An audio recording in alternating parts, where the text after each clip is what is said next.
31 अक्टूबर 1984 की वो सुबह जब दिल्ली की हवा सर्द थी लेकिन धूप खिली हुई थी। उस दिन भारत की प्रधानमंत्री इंदिरा गांधी का कार्यक्रम काफ़ी व्यस्त था, लेकिन तभी एक ऐसी घटना हुई जिसने देश का परिचय एक नए नेता से कराया। नमस्कार, द पेन डाउन में आपका स्वागत है। मैं हूं पीयूष त्रिपाठी। हमारी विशेष प्रस्तुति भारत के प्रधानमंत्री की इस कड़ी में हम बात करेंगे उस नेता की जिसके बारे में कहा जाता है कि वो कभी राजनीति में आना ही नहीं चाहते थे, लेकिन नियति उन्हें आखिरकार राजनीति में खींच ही लाई। वो व्यक्ति जिसके नाना, परनाना, पिता, माँ और भाई सभी राजनीति में थे, लेकिन वो स्वयं कभी राजनीति में आना ही नहीं चाहते थे। ये थे भारत के पहले प्रधानमंत्री पंडित जवाहरलाल नेहरू के नाती और तीसरी प्रधानमंत्री इंदिरा गांधी और फिरोज गांधी के बड़े बेटे राजीव गांधी। राजीव के छोटे भाई संजय गांधी भी राजनीति में थे और उस समय अमेठी से सांसद थे। वहीं राजीव गांधी अपनी पायलट की नौकरी से ही खुश थे। 20 अगस्त 1944 को बॉम्बे में जन्मे राजीव गांधी की राजनीति में कोई खास रुचि नहीं थी, इसलिए उन्होंने 1966 में प्रोफेशनल पायलट के रूप में इंडियन एयरलाइंस की नौकरी ज्वाइन कर ली और लाइमलाइट से दूर रहकर नौकरी करते रहे। राजीव गांधी की शुरुआती शिक्षा देहरादून के वेलहैम्स और बाद में दून स्कूल में हुई। उसके बाद राजीव उच्च शिक्षा के लिए इंग्लैंड चले गए। वहाँ उनकी मुलाकात इतालवी छात्रा एडविज एंटोनिया अल्विना माइनो से हुई, जिनसे 1968 में उनकी शादी हो गई और उनकी पत्नी का शादी के बाद नया नाम पड़ा सोनिया गांधी। राजीव और सोनिया के 2 बच्चे हुए, राहुल गांधी और प्रियंका गांधी। जब उनकी मां और प्रधानमंत्री इंदिरा गांधी को 1977 में इमरजेंसी हटाने के बाद सत्ता छोड़नी पड़ी तो राजीव कुछ दिनों के लिए विदेश चले गए, लेकिन नियति को कुछ और ही मंजूर था। 1980 में राजीव के छोटे भाई संजय गांधी की दिल्ली में एक विमान दुर्घटना में मौत हो गई, तो अपनी मां को संभालने के लिए राजीव गांधी को राजनीति में आना पड़ा और पहली बार वो अमेठी से उपचुनाव जीतकर लोकसभा पहुंचे। 31 अक्टूबर 1984 को इंदिरा गांधी की हत्या के बाद आनन फानन में राजीव गांधी को प्रधानमंत्री बनाया गया। फिर उसी साल दिसंबर में लोकसभा चुनाव कराए गए, जिसमें कांग्रेस ने शानदार प्रदर्शन करते हुए 542 में से 401 सीटें जीती। ये भारतीय जनता पार्टी का पहला चुनाव था जिसमें भाजपा ने 2 सीटों पर विजय प्राप्त की थी। राजीव गांधी के कार्यकाल को कंप्यूटराइजेशन और टेलीकम्युनिकेशन क्रांति के रूप में जाना जाता है। इसके अलावा युवाओं को मतदान में भागीदार बनाने के लिए राजीव गांधी की ही सरकार ने मतदान की न्यूनतम आयु 21 वर्ष से घटाकर 18 वर्ष की थी। राजीव गांधी का मानना था कि देश की उन्नति तभी संभव है जब देश के गांव उन्नति करें। इसी अवधारणा के साथ राजीव गांधी ने पंचायती राज लागू किया, जिसे गांव की सरकार भी कहा जाता है। 1986 में राजीव गांधी ने राष्ट्रीय शिक्षा नीति का ऐलान किया, जिसके तहत देश भर में जवाहर नवोदय विद्यालय स्थापित किए गए। प्रधानमंत्री रहते हुए राजीव गांधी के खाते में सिर्फ उपलब्धियां ही नहीं आईं, बल्कि विवाद भी खूब जुड़े। शाहबानो केस राजीव गांधी के कार्यकाल का सबसे विवादित मुद्दा था, जिसमें मुस्लिमों को खुश करने के लिए राजीव गांधी ने कोर्ट का फैसला तक पलट दिया। वहीं दूसरा सबसे बड़ा विवाद जो राजीव गांधी की कुर्सी जाने की वजह बना, वो था स्वीडन से हुए बोफोर्स तोप सौदे में दलाली का आरोप।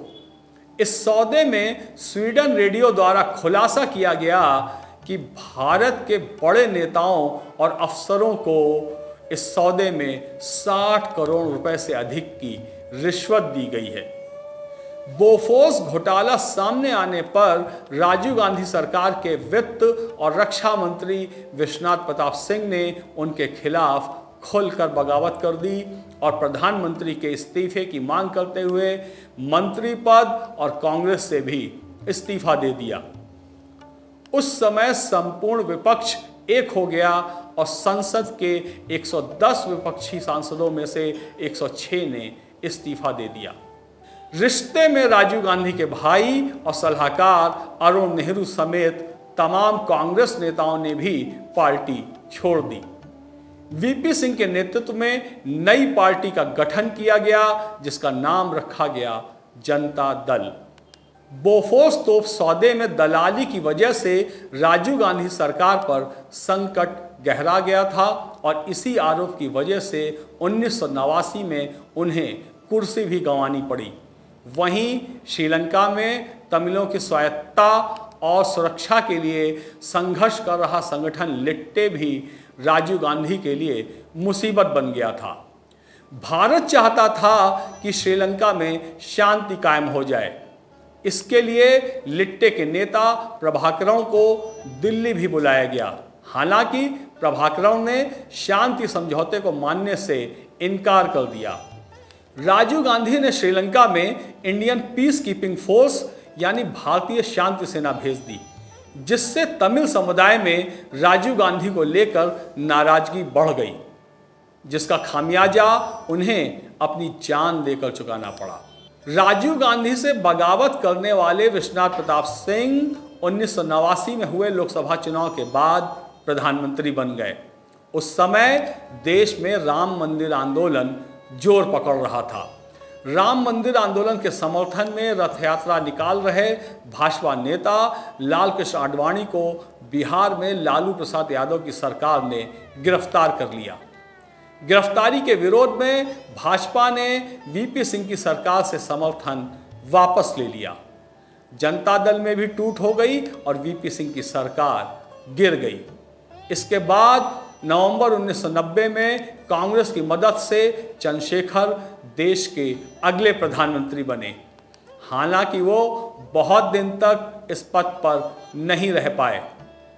कांग्रेस ने चंद्रशेखर पर अपने नेता की जासूसी का आरोप लगाकर चंद्रशेखर की सरकार से समर्थन वापस ले लिया। चंद्रशेखर ने 6 मार्च 1991 को अपने पद से इस्तीफा दे दिया और आम चुनाव की घोषणा कर दी। राजीव गांधी भी 1991 में चुनाव प्रचार में व्यस्त थे। 21 मई को आंध्र प्रदेश के विशाखापट्टनम में चुनाव प्रचार करने के बाद राजीव गांधी का अगला पड़ाव था तमिलनाडु का श्री पेरम्बदूर। राजीव गांधी मद्रास से कार द्वारा श्री पेरम्बदूर पहुंचे। श्रीलंका में भारतीय शांति सेना भेजने के बाद से ही राजीव गांधी आतंकी संगठन लिट्टे यानी लिबरेशन टाइगर्स ऑफ तमिल के निशाने पर थे। रैली स्थल पर जब राजीव गांधी लोगों से मिल रहे थे तो एक महिला ने राजीव गांधी के पास आने की कोशिश की। सुरक्षा कर्मियों ने उसे रोका तो राजीव गांधी ने ऐसा करने से मना करते हुए इशारा किया कि उसे आने दो। लिट्टे से जुड़ी धनु नाम की यह महिला राजीव गांधी के पास आई और उनके पैर छूने के लिए झुकी और तभी उसने अपनी कमर में लगे एक बटन को दबा दिया। ये बटन RDX विस्फोटक वाली एक बेल्ट से जुड़ा था जो धनु ने अपनी कमर में बांध रखी थी। इस धमाके में राजीव गांधी, आत्मघाती महिला धनु समेत 14 लोगों की मौत हो गई और तमाम लोग घायल हुए। 21 मई की रात को लगभग 10 बजे हुई इस घटना से सारा देश सकते में आ गया और इस तरह से मात्र 47 वर्ष की आयु में ही राजीव गांधी का असमय निधन हो गया।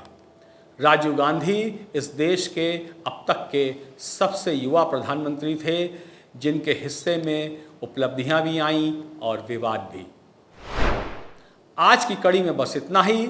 अगले अध्याय में हम बात करेंगे देश के एक और प्रधानमंत्री की। आप हमारा चैनल द पेन डाउन ऐसे ही देखते रहें और चैनल को लाइक और सब्सक्राइब जरूर करें व बेल आइकन भी अवश्य दबाएं। धन्यवाद।